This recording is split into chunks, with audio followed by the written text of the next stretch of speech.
Have you ever hesitated to make a financial decision? Maybe it's to invest, or pay off debt, or even just checking your bank account. Because checking your bank account as an adult is the same thing like checking your grades when you was little. If any of that is because you didn't feel confident about your money moves or your financial decisions, trust me, you're not by yourself. Confidence, honestly, is one of the secret ingredients to financial success.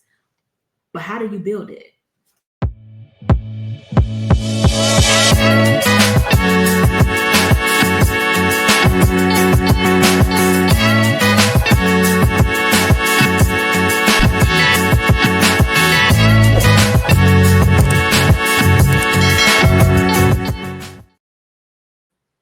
Hey goalies, welcome back to the channel. If you're new here, I'm Nia, the Coin's Confidant, and I'm all about helping you build your confidence and clarity to crush your money goals. First, I do need a favor. I need you to hit that like and subscribe button and drop down in the comments. Let me know what thoughts you have while you're listening to this video. Okay, let me know. Something I think that's really overlooked a lot and people don't talk about is exactly how much your confidence plays into your money moves. Money is not just about numbers. We've heard that all the time. It's about trusting yourself.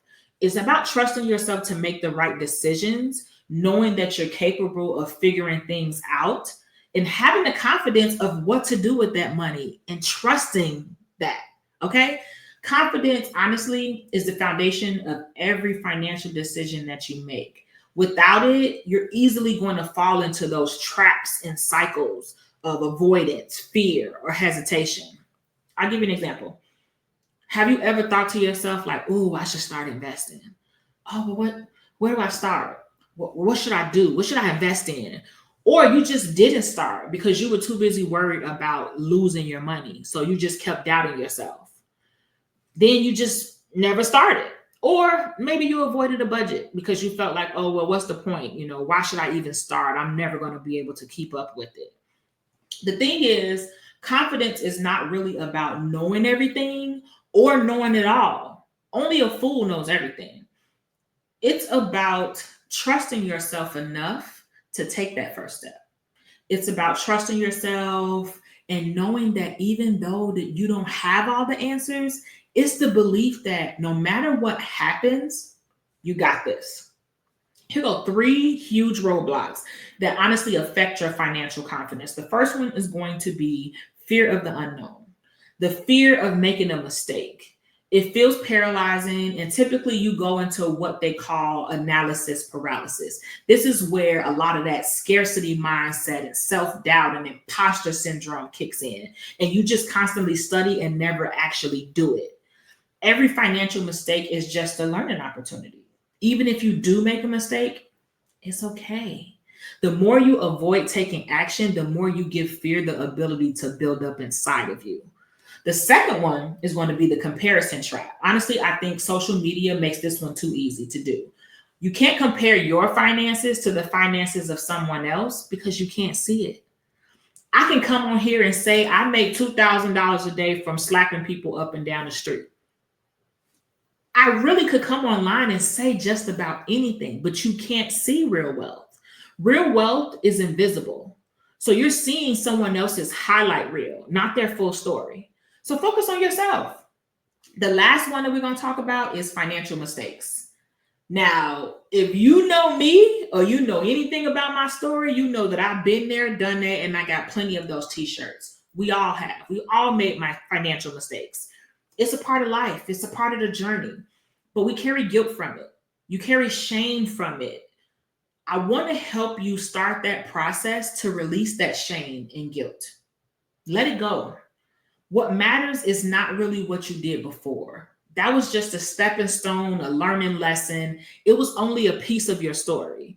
Use that to choose what you do next. Building confidence, it's not something that's going to happen overnight. It's something that takes small steps that create big shifts when you do it constantly.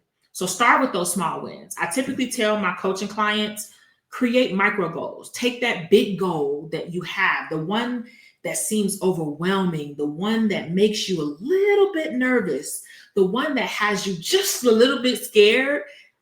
if it's even possible to achieve. Break that down into micro goals. What can I do today? What can I do this week? Maybe you want to save $50 this month. You want to put $20 on your credit card. When you actually do it, celebrate that win.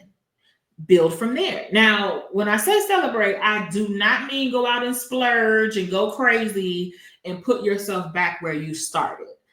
That's not what I mean. Celebrate it in a way that keeps you from going forward, that keeps you going forward and building momentum.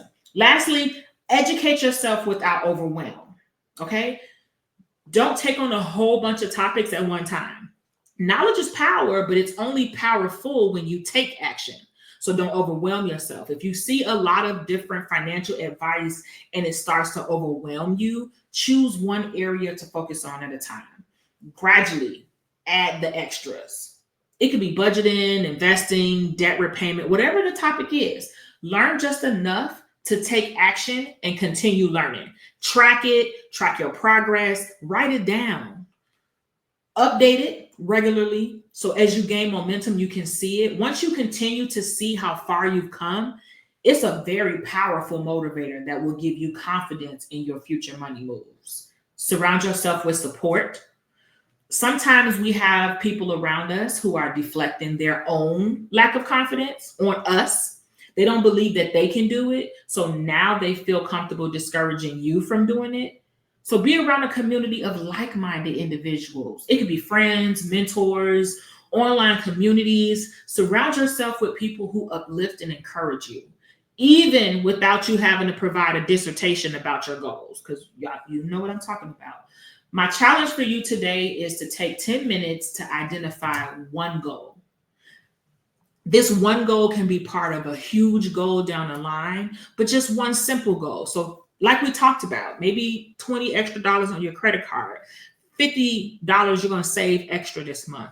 But the goal is just to start the process and take that first small step. As you continue to take those small steps, if you save $50 every week, guess what?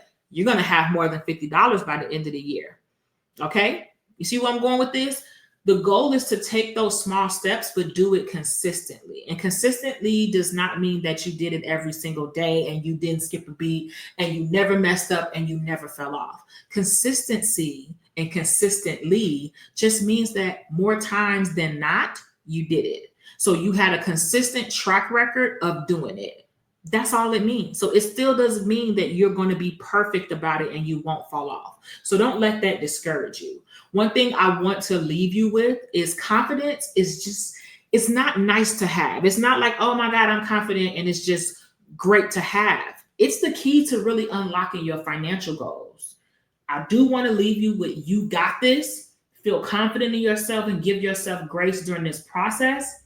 And I'll see you in the next video.